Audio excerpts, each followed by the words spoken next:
Good evening, good evening, good evening. It's Tuesday again, and we are back here becoming one. Oh man, it's been a great weekend. I hope everybody had a good weekend. I had a great weekend. I'm going to shift some things around here as I get prepared to talk on what we're going to talk about tonight. For those of you that watch the replay, I just want to tell you thank you. I mean it from the bottom of my heart. Um, I do not take it for granted, no matter how many numbers check out this channel, whether it's 6,000, kind of speaking that. But I do appreciate it. I do appreciate the feedback that I do receive. I do appreciate you taking the time to just listen. For whatever reason you're drawn to this page, for whatever reason you listen. And my prayer is that it's something that speaks to your now, is something that you can apply in your today. There's a lot of pages out here, and you could go to any of those pages, but for whatever reason, you land on mine. For whatever reason, if someone has shared this page with you, you don't know who I am. My name is Marvin Richardson, and this is the channel Becoming One. And the goal of this channel is to just add value to relationships, whether you're single, married, divorced, or somewhere in between. And I often say we want to become one first with our relationship with God, becoming one in Him. And then as we are in relationships, especially in marriage, we want to become one with us. We want God to be with us. Emmanuel is God with us. And then we want to become one for all. So in Him, with us, for all, because it's not just you and your significant other, it's everyone that's connected to you, your children, your children's children, your children, your neighbors, your coworkers, people that know you when you were married for the first 2 years, the people that you come across in year 7 to 9. There's people that you're going to know when you're in your 10th year of marriage. There's people that's going to know you, unfortunately, if you have a divorce. There's people that's going to know you when you reached 20 years of marriage. There's people that are going to know you in the ups and the downs of life. They're going to watch your life. And if the one thread that they can see is that you know God, that you love God, then that's the best testimony that anybody can have, whatever your relationship status is. And so um, I want you to, I want to say again, thank you for watching this channel. And my hope is that this reaches you, that this lands, that this is helpful. And so whoever that was for you. And those who've been returning, thank you for returning. Thank you for rocking with me. Thank you for taking the time to just listen to what it is that I have to say. I do believe that it is something significant. All right. So without further ado, let's kind of get into this. So let it be or leave it alone. All right. So what am I talking about? I'm going to expound on a couple of things, but oftentimes when you hear somebody say, let it be, we're usually speaking from the standpoint of you're dealing with a situation and now it's almost like somebody's telling you, you need to just let it be. Like what will be, or it is what it is. Sometimes letting it be is not always a negative. Sometimes letting something be is a positive. Sometimes what needs to be is a result of something that needs to happen now. Sometimes letting it be is something that you need to allow God to manufacture and process in your life. And I have a few notes here.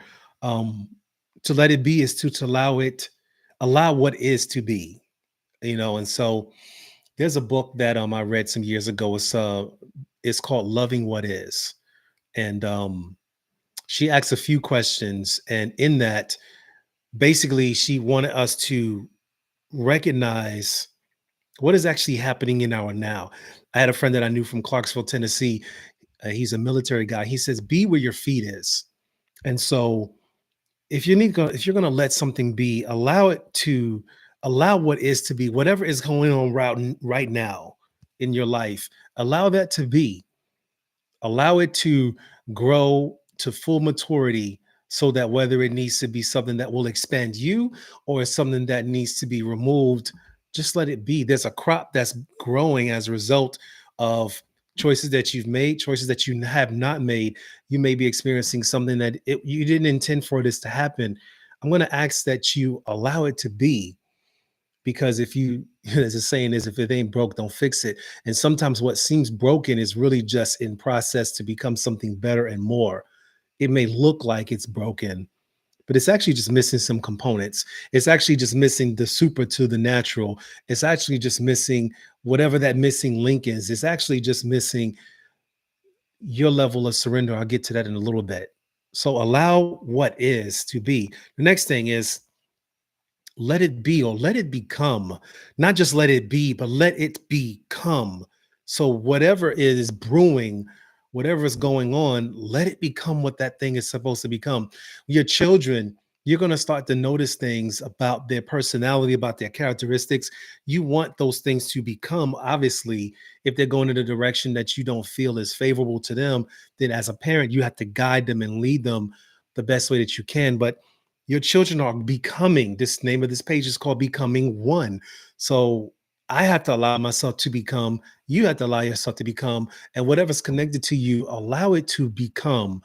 And whether that's a good thing or a bad thing, if it's bad, then you know how to adjust. But what if it's a good thing? Are you potentially stifling the growth that needs to happen because you won't let something become? Another thing, allow it to be done. As you know, scripture says, let it be, his will on earth as it is in heaven. So allow it to be done. Whatever that thing, whatever the finality of the thing needs to be, allow it to be done. Allow it to be ratified. Allow it to be complete. Allow it to come to the full measure of what it needs to be. Allow it to be done in your life. I don't know who I'm talking to, but somebody, there's something that you don't want to happen. You do not want it to be done, and you just need to let it be done. Next one.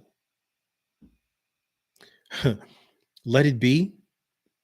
From a positive standpoint, trust what he said that he will do. Trust that he will say it will be. If he said it's going to be, then it's up to him. It's up to him to make something manifest, meaning God. It's up to him to take you from stage 1 to stage 10. It's up to him to shift things. Now you have your part to play, so play your part, but trust what he said will be. So now what if he says, leave it be? Here we go. Take your hands off of it. Take your hands off of it, because sometimes, it's like, leave it be. Your mom will discipline you, say, listen, leave it alone, or just leave it be. Husbands and wives, you're talking to each other and your wife is saying to you, just leave it be, just leave it alone, because you're trying to fix the situation and there's nothing that you really can do to fix it. So she's saying, just leave it be. So that is okay, there's nothing that I can do about that. I can't control it. I can't cure it. I didn't cause it. So what am I going to do? I'm going to get out of its way. I'm going to get off its back, and I'm going to get on with my life. Because can you really add 1 cubit to your life? Can you add one more second? Can you add another day? Do you have the power to make you wake up in the morning? Do you have the power to make sure that you will be up and alive and walking the planet 5 months from now? We don't. So take your hands off of the control that you may feel like you need to have. So tonight we're talking about let it be, or leave it be. And I just talked about letting it be. And now I'm talking about leaving it be. And another one is allow the growth or the death of a thing. If you're going to leave it be, if it's growing, leave it be. If you see it, when a plant is growing, you don't want to do anything but allow it to get sunlight and allow it to get watered. So you leave it be. You actually take the seed, plant it in the ground, and you water it and you leave it be. You take your hands off and you allow the days to pass by. Sunrise, sunset, sunrise, sunset, sunrise, sunset. And with each sunrise and sunset, that seed that's deep in the ground is starting to transform. It's going from a seed, and then as it's watered and it feels the heat from the ground, it starts to grow and appear. And then you see the roots start to come out, and eventually it breaks free from the dirt, and then you'll see the little flower, right? So, but you can't allow that to happen if you don't allow it to grow. So allow the growth of the thing to happen. So leave it be so that it can grow. Now, the inverse of that, or the opposite of that, is if something is on its way dying, let it die. The Bible says, let the dead bury the dead. Jesus said that. Let the dead bury the dead. If something is dying, let it die. If it's something is perishing and you've done all that you can do, let it be. There's nothing that you can do to make it happen. If it's on its way out, let it be on its way out. It's like spoiled banana. It's like eventually it's going to get really, really brown, and you just like, you know what? You're really not going to be able to preserve it. Just go ahead, throw it in the trash. Or if some people eat really mushy bananas. I don't. Um, but when something is crumbling and dying, unless God wants to resurrect that thing, allow yourself the permission to let it die. I told my friend some years ago, I said, listen, hands off and hands up. Because when you take your hands off of something, whether it's you trying to control the outcome of a job, whether it's you trying to control the outcome if a relationship stays or not, if you're trying to control how your children are acting, sometimes you just need to take a hands off approach. You need to leave it alone. Because if you leave it alone, now you may be sitting there like biting your nails, wondering what's going to be the outcome. But really, all you're really doing is you're causing more stress in your life than anything else. My friend, I'm going to tell you, go to sleep, go to bed, go to bed. Weeping may endure for a night, right? But joy comes in the morning. There's joy awaiting you. You can have joy right now, but you have to take your hands off and lift your hands up. What am I saying? That your surrender is the green light for God to do the exceedingly abundantly more or above than you can even ask or think or imagine. And even if all hell is breaking loose, even if things are just crumbling, your surrender is the green light. Because you know how, what is it? He came in and Mary and Martha is there. And I can't remember which one. I think Martha was the one that was at his feet, or Mary, you know your Bible. So, but one chose what was better. The other was just running around trying to get everything done.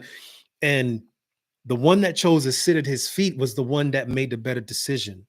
Sometimes you're doing so much, you're trying to make so many things happen in your own strength, and you have to allow yourself to just sit down and do nothing. I'm talking about myself. I'm busy. I'm always doing something. If I'm not cleaning, I'm cooking. If I'm not cooking, I'm clean. I'm always doing something. My friends say, Marvin, did you sit down today? And I'm like, no. They're like, I think you need to sit down. I'm like, oh, okay. So I allow myself to sit down and allow myself to be still, because there's really nothing that I can do. There's nothing I can do. And so, but sometimes the surrender is the thing that God is waiting for you to do so that he can do what he's going to do. Because as long as you got to put your hand on it, as long as you got to put your opinion on it, as long as you have to make sure that it goes in the direction that you think you want to go, then you're actually holding up the process. You're actually holding up the process. And so just surrender and let it go. Today, tonight, I'm saying, let it be. There's some good things happening. Let it be. It's going to grow and it's going to be for your good. Or in some instances, leave it be, because you're trying to tinker with it. And the more you tinker with it, the more you're making matters worse. I remember I tried to talk a situation better, and I was told, Marvin, just leave it a be, leave it alone. You keep talking. You keep talking and you're making it worse. You keep talking, making it worse. Because I'm just like, I'm gonna talk, talk, talk, talk, talk until I make the situation better, because I'm really trying to control the outcome, because there's a level of fear that I'm like, oh my God, I don't want this to happen. So let me keep talking about it. And sometimes God was like, Marvin, just say nothing. There's more that can be done in your silence than can be done in your speech. There's a lot more that can be done in your silence. Sometimes it's not on my notes. Sometimes it's better to just shut up. Shut up. You know, um, because the thing is that when you choose to just say nothing, and now for those of you that are married, sometimes when you choose to say nothing, your silence is all the speaking that needs to happen. Because sometimes husbands, God needs to talk to you, and sometimes he needs to talk to your wife. And if you are allowing the silence in you to take place, then the loudness of him can break through. But as long as you got to say something, ladies, some of you guys, as long as you got to have the last say, as long as you got to, get something across, you got to get your point across, you got to say what you need to say. As long as that's happening, then the breakthrough is not coming. As long as you got to have the last word. Okay, you have the last word, and then there will be no other words until you learn to sit down and recognize that you don't control nothing. Like I said earlier, can you add 1 minute to your life? Take no thought for your life, what you would eat or what you would drink or what you will wear. I mean, the people who, it says the Bible says it, the pagans ask for these things. They're worried about these things. Why are you worried so much? Let it be and leave it be. I promise you, if you let it be and leave it be, that it'll be better for you. Last thing I'll say, and then I'm out of here.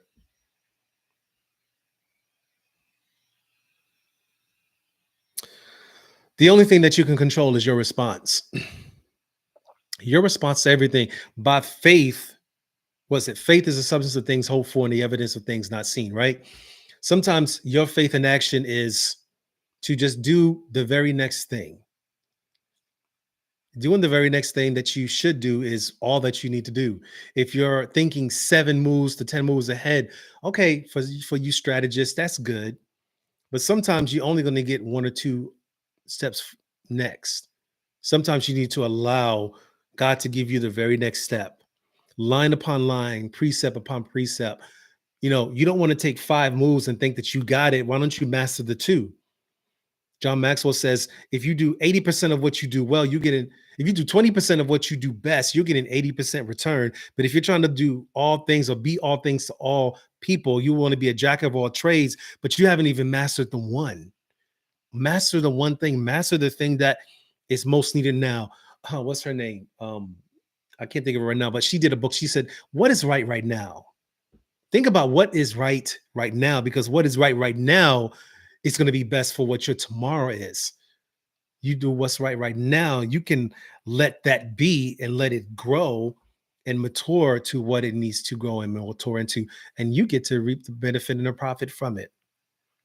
But if you got to have your hands in everything, if you got to control everything, then you know what? God, he can't occupy a space where his hand is not allowed to reach into.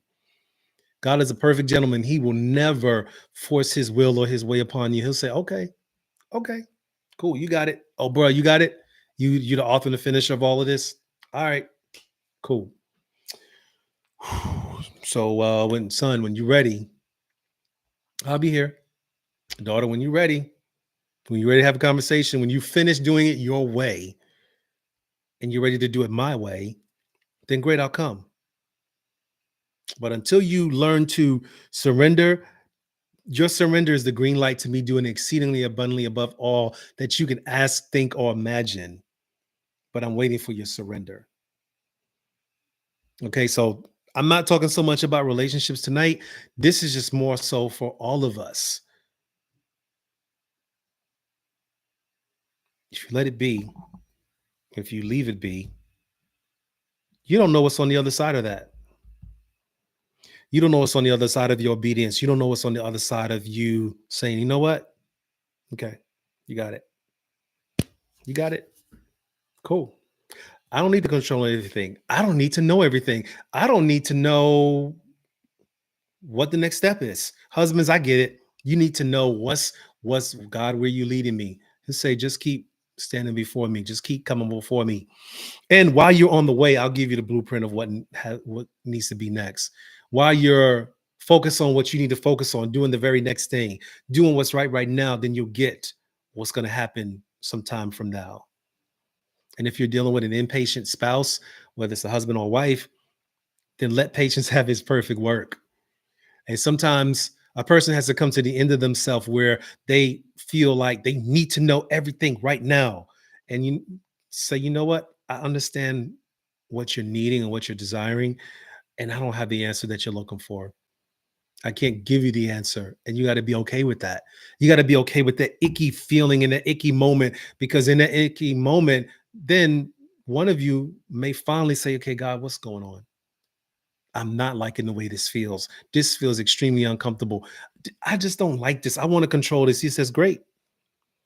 When you come to the end of yourself, then great. The Bible talks about no discipline seems good, but profitable, right? It said it benefits those who are trained by it. Sometimes we're just going through a season of being disciplined where we have to let things be. It takes discipline to let something be because it's going to turn out for your good. All things work together for the good of them that love the Lord and are called according to his purposes, right? Get in purpose and be on purpose with how you handle your today and your now. Get on purpose, get in purpose, and do it on purpose. Yeah, I meant to do that. I meant to do what? I meant to do nothing. Can you do that? Can you mean to do absolutely nothing? If you can just mean to do absolutely nothing and recognize that, okay, yeah, God got it. I don't know how. I don't know how we're gonna get the funds for the church building. I don't know how we're gonna buy the house. I don't know how we're gonna, pay for the wedding. I don't know how. I don't know. All of these I don't knows. If you've been doing what you needed to be doing now, then God will take care of all of that. Take no thought for your life, what you shall eat, what you shall drink, what you shall wear. I said it already. So I just want to encourage you, like, hey, you got it. You're going in the right direction. Tonight is just a reminder. Some things you just need to let be. Some things you need to leave be. I remember my mom was cooking a cake. Anytime she was baking a cake, especially cheesecake, my mom used to make this homemade cheesecake. Yo, fam, it was bomb. It was bomb, right? And she would put the granola. She would crinkle up the granolas. I'm getting hungry. She would crinkle up the granolas and put it all at the bottom, and then whip up the cheesecake and put it all in there. But when she put it in that oven, you better not walk past that kitchen. There's something about walking past the kitchen, whether it was a cheesecake or a regular cake. It was something about walking past the kitchen. I don't know if she felt like maybe if you ran past the stove, the air would get inside of it. Who knows? Maybe I'm the only one, but at least in the Richardson household, that's what it was. Because she wanted the area to be still. She wanted us to leave it be and not touch anything, not even affect the atmosphere inside of this little kitchen in the projects of Brooklyn, New York. And so when we listened, the cake was good. It was really good. And you benefit from instruction when you hear it. Okay. You benefit from when you're being given advice. If you heed if you heed the instruction, you receive the reward based on that instruction. And so whatever this means for you, wherever this lands for you, heed the instruction. And I don't say this because it's just I'm saying this for my health. I got to remember the same thing because when these lives are over, I have conversations with God too. He says, "Yep, that part was for you, sir." Like, oh, okay, yeah, cool. So, all right. So I appreciate y'all for joining, listening, and I will be back. I pray that this was helpful. And look, fam, I just appreciate y'all. One day there'll be like 100 of y'all on here, 1,000 of y'all on here, and I was just like, man, there's a lot of people. And then the chat will be just going crazy. And I'll be like, I had to make sure I don't get distracted. So whichever, whether it is 1, 2,000, 10,000, doesn't matter. I'm going to share and produce this content because I think it's very relevant. And I'm thankful that God trusts me to share a few insights because who am I? I'm just a man who learned a couple of things along the way.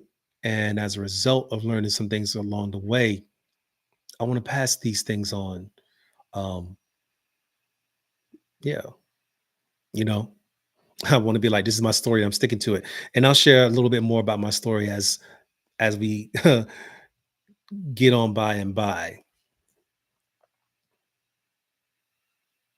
Okay, fam, I believe that is it. I will see y'all. Yeah, I'll see you next week. And then if I don't see you before there, y'all take care. God bless y'all. Good night. Thanks so much for coming to the channel, becoming one in him with us for all. I'm out.